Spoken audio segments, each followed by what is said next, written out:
Bienvenue dans Défense Zone, votre podcast spécialisé dans les questions de défense et de sécurité. Chaque semaine, en plus de nos entretiens avec des militaires, policiers, gendarmes, entrepreneurs et autres experts du secteur, nous vous proposons un court résumé des actualités qu'il ne fallait pas rater ces derniers jours. Ministère des Armées. Le nouveau projet de loi de programmation militaire 2024-2030 a été présenté mardi 4 avril en Conseil des ministres. Pour rappel, il prévoit une augmentation du budget de l'armée de 3,1 milliards d'euros en 2024, puis de 3 milliards par an de 2025 à 2027, avant une augmentation de 4,3 milliards par an en 2028. Cependant, malgré un montant sans précédent de 413 milliards d'euros sur 7 ans, il devrait atteindre 69 milliards en 2030 contre 32,7 en 2017, les militaires devront faire des choix drastiques et prioriser certains programmes au détriment d'autres. En effet, bien qu'il n'y ait pas de renoncement, certains seront moins ambitieux que prévu. Scorpion, par exemple, dont un des axes est le renouvellement des blindés de l'armée de terre, en fera les frais. Ce n'est pas encore une certitude, mais l'on parle déjà d'une centaine de Jaguars en moins sur les 300 prévus, et le report après 2030 de la livraison de plusieurs centaines de Griffons et Serval. De facto, les très vieillissants VAB et AMX-10RC devraient être une nouvelle fois modernisés pour être intégrés à la bulle Scorpion et rester opérationnels jusqu'à la fin de la décennie. L'équipement complet des forces aériennes en Rafale, avec la livraison de 42 chasseurs supplémentaires, devrait être décalé de 2 ans pour se terminer en 2032. À la fin de la décennie, l'armée de l'air et de l'espace disposera de 137 avions de combat, alors que la cible initiale portait sur 185 appareils.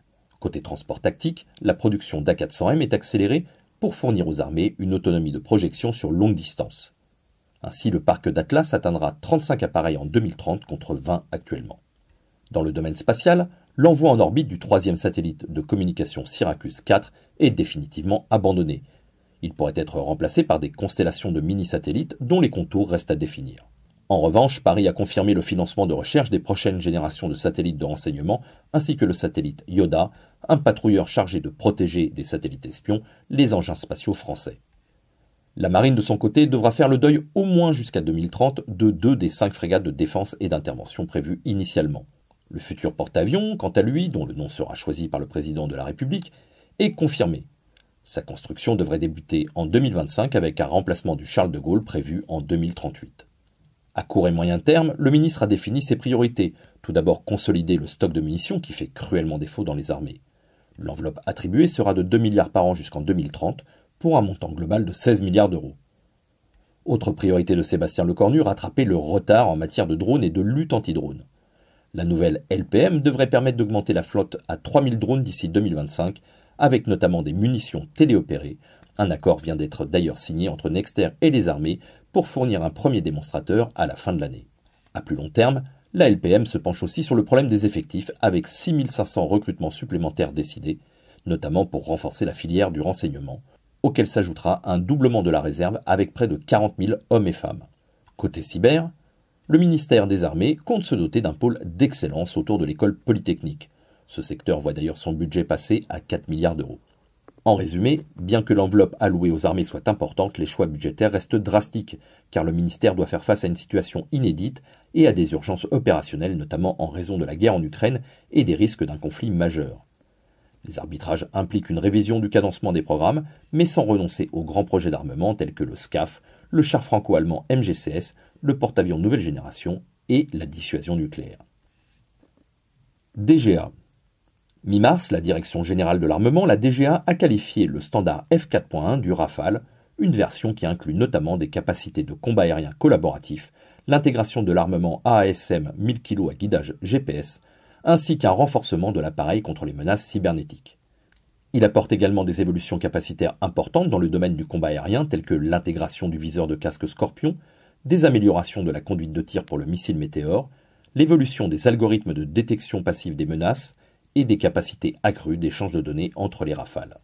Les travaux ont été menés en collaboration avec l'industriel Dassault, la DGA, les états-majors d'armée et la qualification proprement dite a mobilisé plusieurs centres d'expertise et d'essais de la DGA, en lien avec des équipages d'essais de la Marine nationale, de l'Armée de l'air et de l'espace et de Dassault Aviation.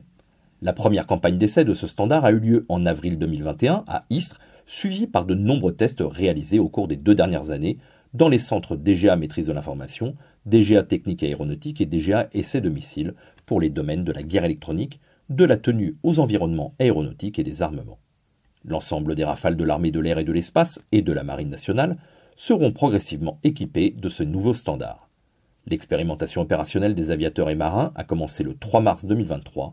Un premier embarquement à bord du porte-avions Charles de Gaulle est prévu au cours du printemps. Industrie.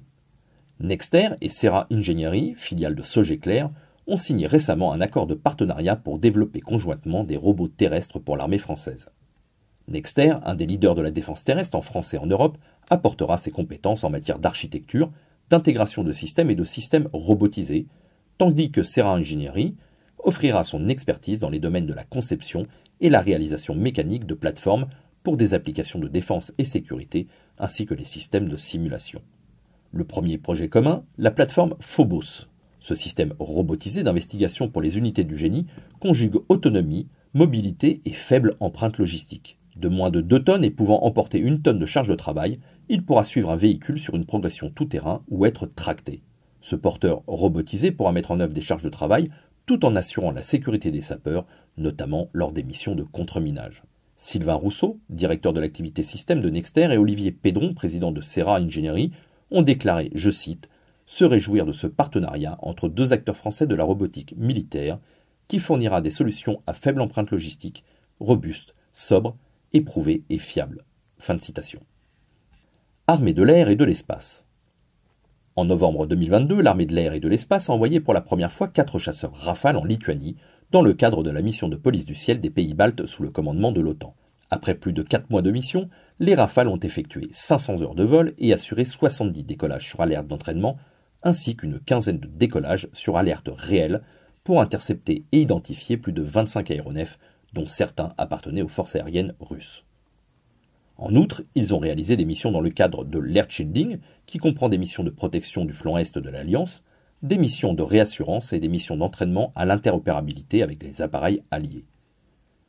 Les Rafales ont également été les premiers à expérimenter des redéploiements en Estonie et en Suède depuis la Lituanie et à participer à un exercice avec des contrôleurs aériens avancés lituaniens et américains. Aujourd'hui, les F-16 portugais et roumains assurent désormais la protection de l'espace aérien lituanien, mais des avions de combat français seront de nouveau engagés dans la mission Baltic Air Policing d'ici la fin de cette année. Les Rafales de leur côté continueront à assurer la protection du flanc oriental de l'OTAN depuis la France, en menant notamment des patrouilles au-dessus de la Bulgarie, de la Pologne et de la Roumanie. OTAN. La Finlande, jusqu'à présent neutre sur le plan militaire, est devenue officiellement mardi 4 avril le 31e membre de l'OTAN. Grâce à ses 1300 km de frontières communes avec la Russie, Helsinki permet à l'Alliance Atlantique de doubler ses frontières partagées avec Moscou. La Finlande, qui ne compte seulement que 5,5 millions d'habitants, proportionnellement possède une des plus fortes armées d'Europe, avec 280 000 soldats et potentiellement plus de 600 000 réservistes. À cela, il faut ajouter une flotte de 55 avions de combat, F-18, 200 chars et plus de 700 pièces d'artillerie. L'adhésion de la Finlande à l'Alliance transatlantique a été considérée comme un virage historique dans la politique de sécurité finlandaise et a été immédiatement jugée hostile par Moscou, qui a prévenu, je cite, devoir prendre des contre-mesures. Le porte-parole du Kremlin, Dmitri Peskov, a dénoncé mardi une intrusion contre la sécurité et les intérêts nationaux de la Russie. De son côté, le ministre russe de la Défense, Sergueï Shoigu, a estimé que cet élargissement de l'alliance transatlantique était susceptible d'aggraver le conflit en Ukraine. Du côté de l'OTAN, son secrétaire général, Jens Stoltenberg, a déclaré, je cite, « Le président Poutine avait pour objectif déclaré avec l'invasion de l'Ukraine d'affaiblir l'OTAN. Il obtient l'exact opposé. » Fin de citation. Prochaine étape pour l'Alliance, l'adhésion de la Suède, un dossier actuellement toujours bloqué par la décision du président turc Recep Tayyip Erdogan. Voilà pour l'essentiel de l'actualité cette semaine. Pour en savoir davantage sur cet univers et pour découvrir tous nos articles et reportages, rendez-vous sur notre site internet défense-zone.com. Pour plus de brefs, d'articles de fond et de photos, nous éditons également tous les 3 mois un magazine papier que vous pouvez recevoir en étant abonné à notre espace premium. Il vous permettra aussi d'avoir accès à des contenus exclusifs sur nos différents supports. Vous trouverez tous les liens nécessaires dans la description de cet épisode. En attendant, nous vous souhaitons une bonne journée et nous vous donnons rendez-vous la semaine prochaine pour un nouveau résumé de l'actualité des forces de défense et de sécurité.